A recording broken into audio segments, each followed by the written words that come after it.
కృంగిపోవడానికి కారణం ఏమైనా ఉందా? రెండంటే 2 కారణాలు. 1, నువ్వింకా రక్షణ పొందలేదు. 2, రక్షణ పొంది కూడా పాపంలో జీవిస్తున్నావు. కీర్తనలు 43వ కీర్తన 5వ వచనం, నా ప్రాణమా నీవేళ కృంగి ఉన్నావో. ఈ 2 కారణాలు తప్ప కృంగిపోవడానికి మరే కారణమూ లేదు. ఎందుకంటే కృంగిపోవలసిన కారణం వస్తే దాన్ని దేవునికి ప్రార్థనలో విన్నవించుకోవచ్చు. మన అవసరాలన్నిటి గురించి, కష్టాలన్నిటి గురించి, శ్రమలన్నిటి గురించి దేవుని శక్తిలో, ప్రేమలో మనకున్న విశ్వాసాన్ని ఉపయోగించి ఆదరణ పొందొచ్చు. దేవుని యందు నిరీక్షణ ఉంచుము. దీన్ని గుర్తుంచుకోండి. దేవునిలో నిరీక్షణ ఉంచకూడదు అనే సమయం, సందర్భం లేనేలేవు.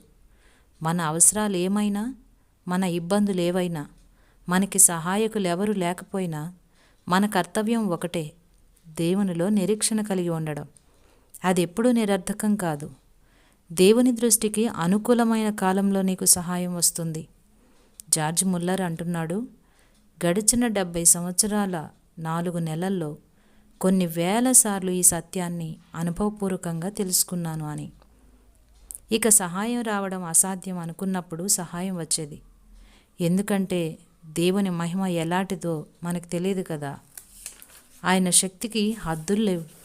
మనకు సహాయం చేయాలంటే ఆయన 10,000 సార్లు 10,000 మార్గాల్లో చేయగలడు. పసిపిల్లవాడిలాగా మన సమస్యని ఆయన ముందు ఉంచడమే మన పని. నా విన్నపాలు విని వాటికి నువ్వు జవాబివ్వటానికి నేను అర్హుణ్ణి కాను. కానీ నా రక్షకుడైన యేసు ప్రభు ద్వారా ఆయన కొరకు నా ప్రార్థనని ఆలకించు. నువ్వు నా ప్రార్థనకి జవాబిచ్చేదాకా నమ్రతతో కనిపెట్టగలగటానికి కృపను ప్రసాదించు.